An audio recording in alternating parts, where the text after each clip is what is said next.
Hello guys, अब start करते हैं आगे का very important topic in this chapter.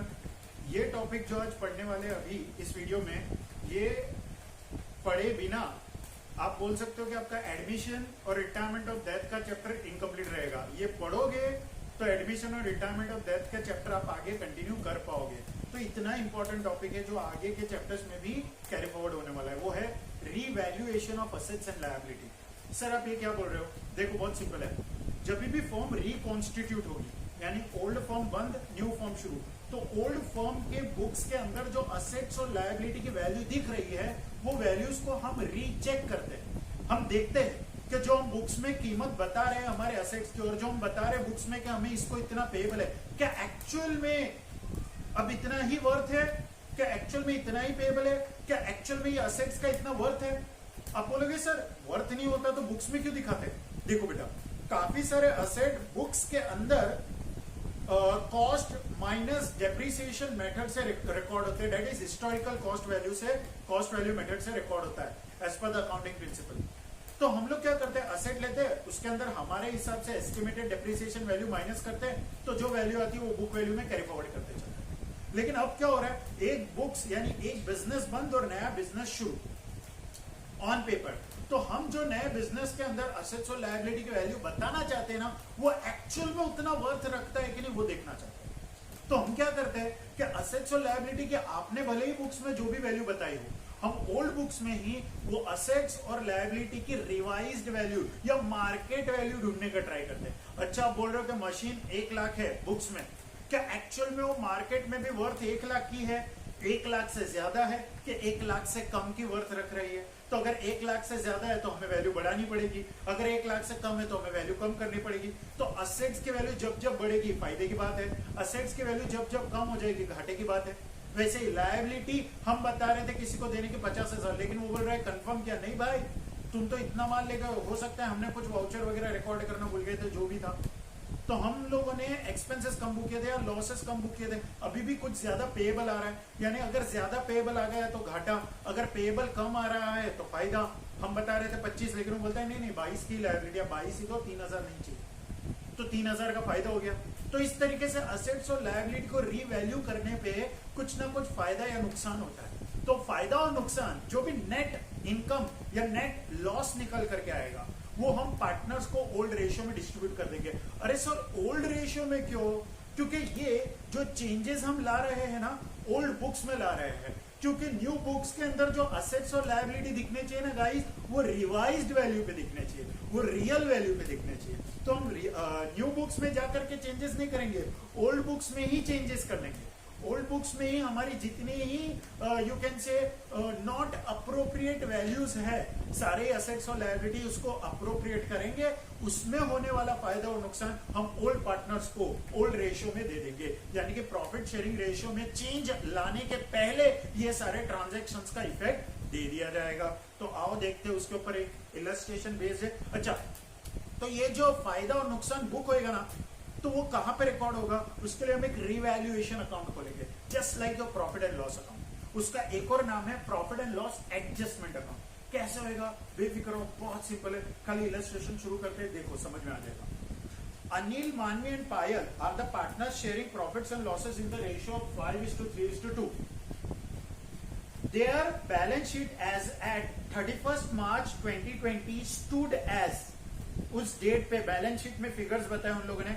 Anil का कैपिटल 350, मानवी का 250, पायल का 3 lakh, general reserve 20, workman compensation reserve भी गिवन है 30, sundry creditors 50,000, land and building asset side पे 260, machinery 350, stock 90, bills receivable 70, sundry debtors 1 lakh, cash in hand 25 and cash at bank 1,05,000। इस तरीके से हमारे असेट्स और लायबिलिटी है।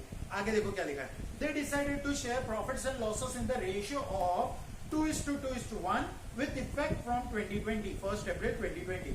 ये लोग 1 अप्रैल से, और ये डेटा गिवन है 31 मार्च का, यानी एक दिन पहले का।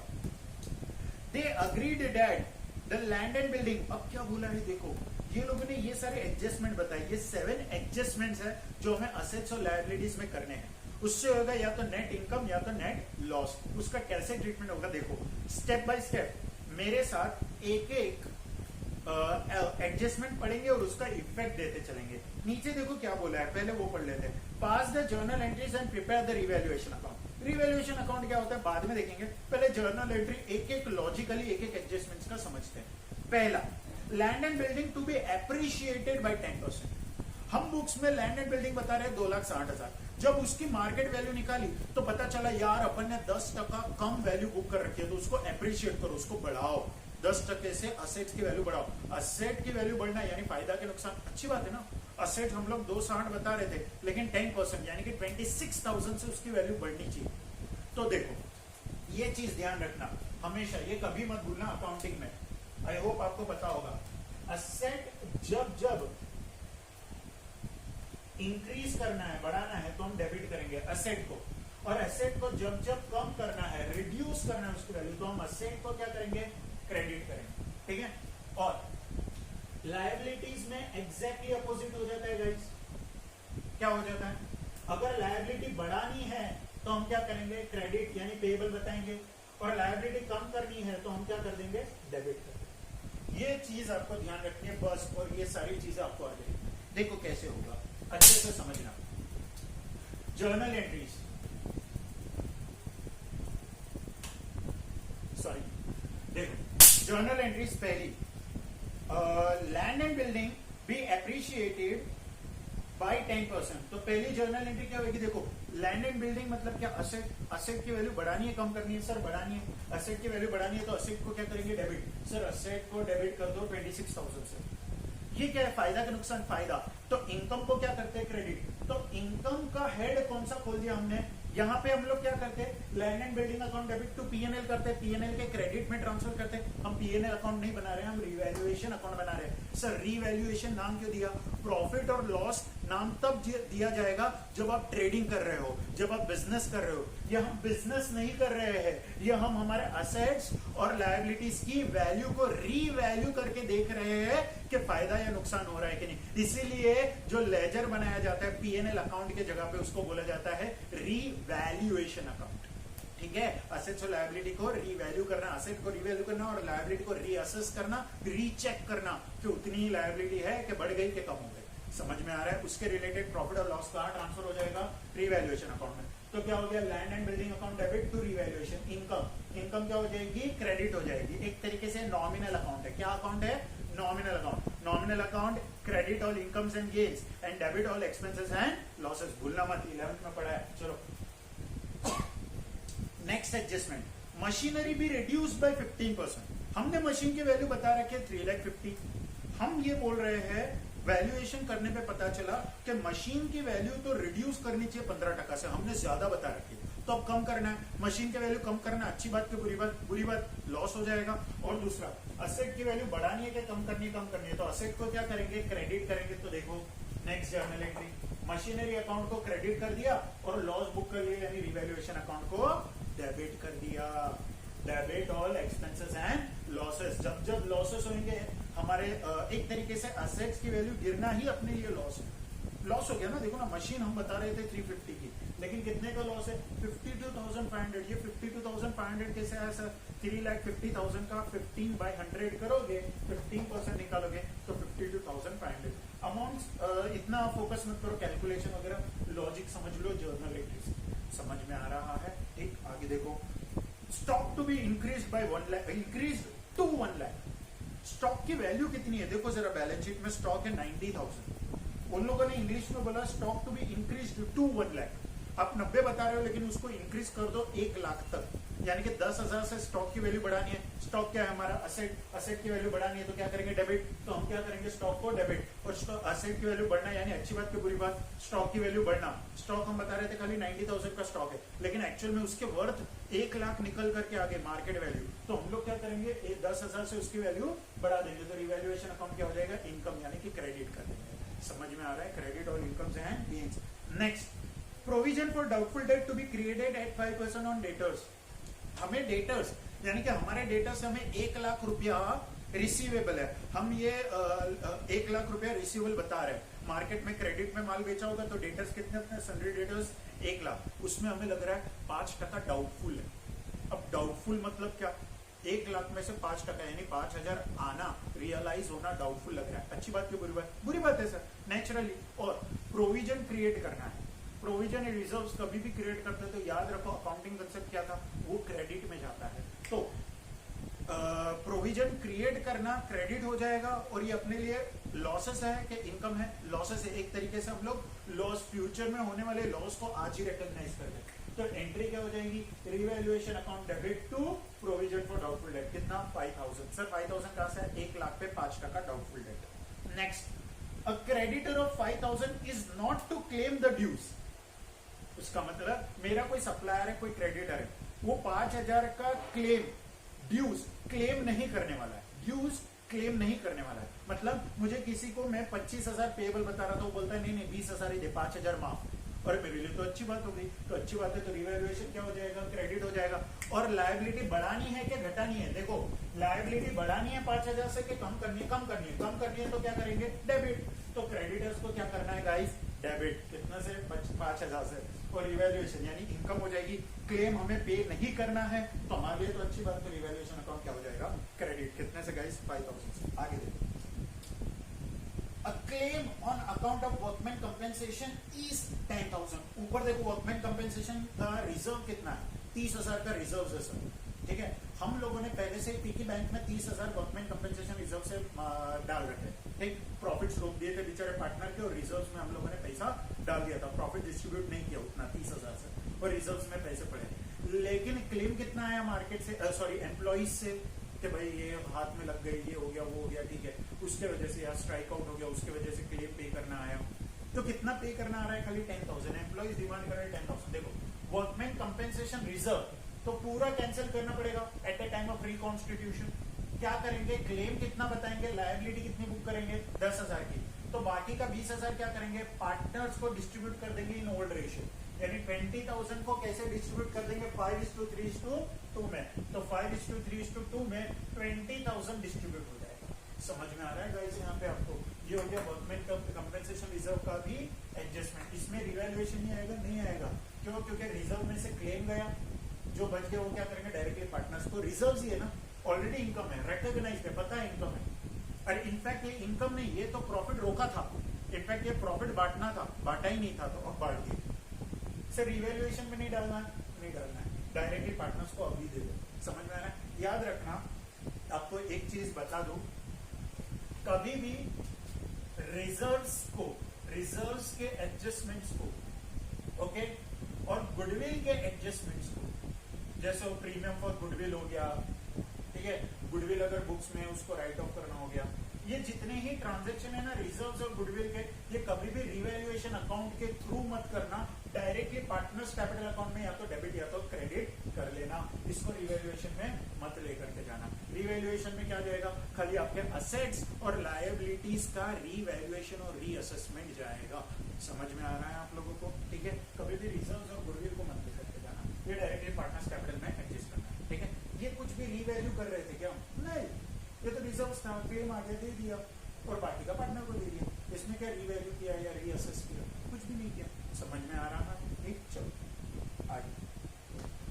An expenses of 2,000 was paid by the firm for getting the value of land and building certified from a chartered engineer। अब कोई चार्टर्ड इंजीनियर हो गए, एक्चुअली हो गए, ये लोग ना इस तरीके की सर्विस देते हैं कि जो आपके असेट्स होते हैं बड़े बड़े, उसकी एक्चुअल में मार्केट वैल्यू एक्चुअली द्वारा निकाली जाती है, उसका वैल्यूएशन किया जाता है। तो कुछ कैलकुलेशंस होते हैं उनके, कुछ एस्टिमेट्स होते हैं, कुछ उनके कैलकुलेशंस के बेसिस पे वो लोग ये वैल्यू बताते हैं और फिर सर्टिफाई करते हैं। और वो जब सर्टिफाई करते हैं ना तो सबको मानना पड़ता है। ठीक है, ये उन लोगों को, ये एक तरीके का ये भी एक कोर्स है मार्केट में जो आप कर सकते हो एक्चुअली वैल्यूएशन का, और ये बहुत ही ज्यादा यू कैन से कि कॉमर्स स्ट्रीम के अंदर अगर आप ये कोर्स करते हो तो फ्यूचर के अंदर इसका प्रोस्पेक्ट बहुत ज्यादा है।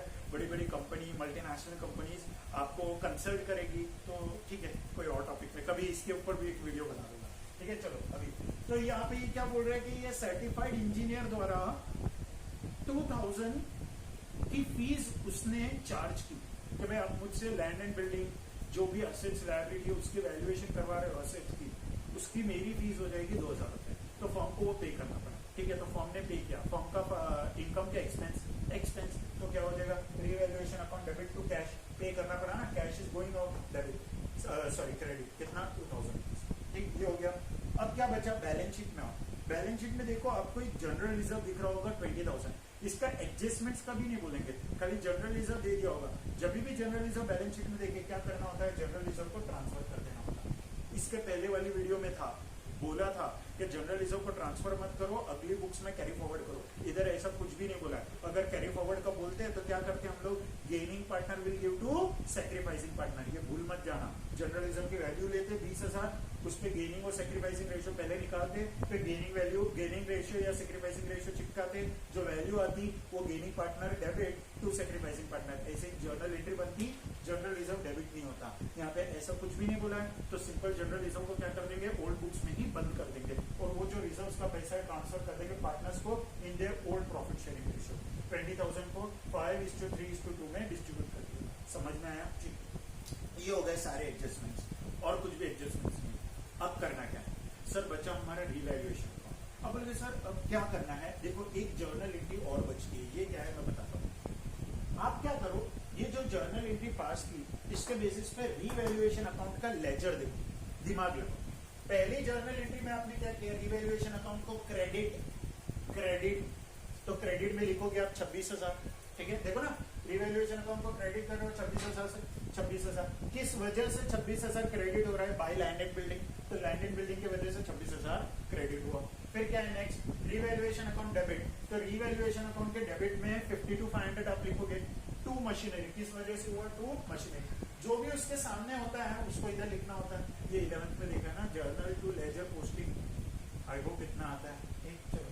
फिर रिवैल्यूएशन अकाउंट को क्रेडिट हुआ है थर्ड एंट्री में, तो रिवैल्यूएशन अकाउंट इधर आकर के क्रेडिट हो जाएगा। इनकम देखो, जितनी इनकम है इधर दिख रही है 10,000, कितना है 10,000, इस वजह से स्टॉक, तो बाय स्टॉक। इधर देखो provision for doubtful debt, losses बताया था हमने, रिवैल्यूएशन अकाउंट पर डेबिट किया तो प्रोविजन फॉर डाउटफुल डेट 5,000, ठीक है। फिर क्रेडिटर्स, फायदे की बात की थी, रिवैल्यूएशन अकाउंट क्रेडिट किया था 5,000 बाय क्रेडिटर्स, ठीक, इधर कुछ भी रिवैल्यूएशन नहीं है, इधर रिवैल्यूएशन आ गया। Revaluation account debit to cash, हमने एक्सपेंस बुक किया 2,000 का, ठीक, सारा ही रिवैल्यूएशन का मामला खत्म। अब क्या करेंगे, रिवैल्यूएशन अकाउंट को देखेंगे, क्या इनकम ज्यादा है या लॉसेस ज्यादा है। अगर आप देखोगे तो लॉसेस यानी कि डेबिट साइड की टोटल ज्यादा है 59,500, तो इधर 59,500 लिख दोगे, उसमें से इनकम माइनस करोगे तो बैलेंस आ जाएगा नेट लॉस। कितने का लॉस है, इतनी इनकम, इतना सॉरी इतना एक्सपेंसेस, इतनी इनकम, या इतने लॉसेस इतनी इनकम, नेट लॉस कितना आ गया 18,500। ये किसको चार्ज कर देंगे अपन, पार्टनर्स को, कौन से रेशो में, ओल्ड रेशो में, क्यों, क्योंकि ओल्ड बुक्स में किया जा रहा है गाइस, ये समझो, ओल्ड बुक्स में ही असेट्स और लायबिलिटी को रीअसेस किया जा रहा है, रीचेक किया जा रहा है। आप कंफर्टेबल हो, आई होप समझ में आ रहा है आप लोगों को, ठीक है, लॉजिक्स क्लियर रखो। ये असेट्स और लायबिलिटी को हम रीचेक कर रहे हैं ओल्ड फॉर्म में, ताकि ओल्ड फॉर्म में उसकी वैल्यू को प्रॉपर कर दिया जाए और न्यू फॉर्म में उसको कैरी फॉरवर्ड किया जा सके। समझ में आ रहा है आपको? इसलिए अब इसके ऊपर होने वाला फायदा या नुकसान भी, कौन से पार्टनर्स को कौन से रेशियो में हमें डिस्ट्रीब्यूट करना चाहिए, जाहिर सी बात है सर, ओल्ड बुक्स में जो भी किया जाएगा वो ओल्ड रेशियो में किया जाएगा, और ये प्रॉफिट शेयरिंग रेशियो में चेंज लाने के पहले हम लोग कर रहे हैं, तो जाहिर सी बात है प्रॉफिट शेयरिंग रेशियो में अभी तक चेंज आया ही नहीं है, तो अभी तक कौन सा प्रॉफिट शेयरिंग रेशियो चल रहा है, ओल्ड प्रॉफिट शेयरिंग रेशियो। तो इधर जो होने वाला लॉस है 18,500, वो कौन से रेशियो में डिस्ट्रीब्यूट करेंगे गाइस, ओल्ड रेशियो में, that is 5:3:2, 18,500 divided by 10 multiply by 5 divided by 10 multiply by 3 divided by 10 multiply by 2। समझ में आया?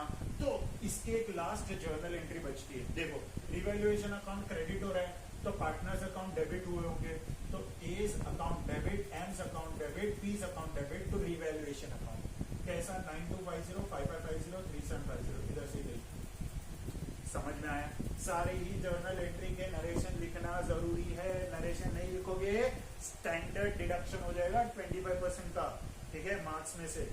अब टोटल मार्क्स नहीं, ये क्वेश्चन का जितना मार्क्स होगा उसके 25% आपके कट जाएंगे अगर आप नरेशन नहीं लिखोगे तो नरेशन लिखना है प्रॉपर्ली आपको, और जितना हो सके एब्रीविएशंस कम यूज करना एग्जाम के अंदर, ठीक है, फुल फॉर्म ज्यादा लिखना, एब्रीविएशंस मत लिखना, अवॉइड करना, ठीक है, क्लियर हो रहा है? तो नरेशन सभी में लिख देना, जैसे कि यहाँ पे नरेशन क्या आ जाएगा, being value of land and building increase, being value of machinery depreciated, being value of stock increase, ऐसा जो भी आप सूटेबल हो आपके हिसाब से, शॉर्ट में तो शॉर्ट में, लेकिन नरेशन लिखना बहुत जरूरी है। समझ में आ रहा है?